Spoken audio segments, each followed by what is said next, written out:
months since I've seen a barber's. Ready? Go for it. Right. Welcome back to my YouTube channel. Today we're going to do a comparison on the Pentax 67 with the 105 2.4 lens, and Ross has got the Mamiya RB67. Which lens is it? It's a 90mm 3.5.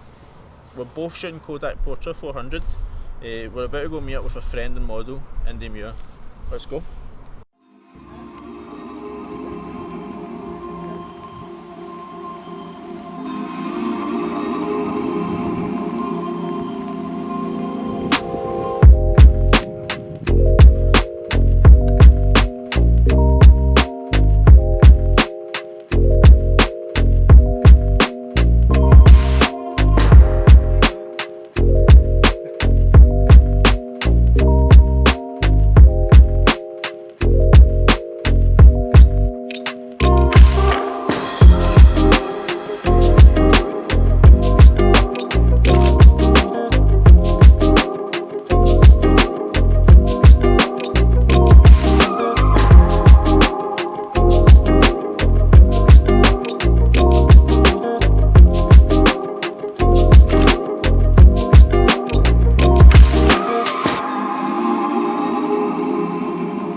Now that we've all seen the scans, it's hard to notice the difference between the two cameras. If you're going to jump into medium format film, I would highly recommend both cameras. The only differences really are the sync speed with flash. The Mamiya RB67 can sync up to 1/400th of a second versus a Pentax, which is 1/30th. But on the other hand, the Pentax is a lot easier to shoot on because it's more portable, especially with the wooden grip on it. It's just a lot easier to carry around. Let me know in the comments below which camera you've got or which cameras you prefer. If you want to see more of our work, you can head over to our Instagrams as well. Thanks for watching, I hope you enjoyed. See you next time.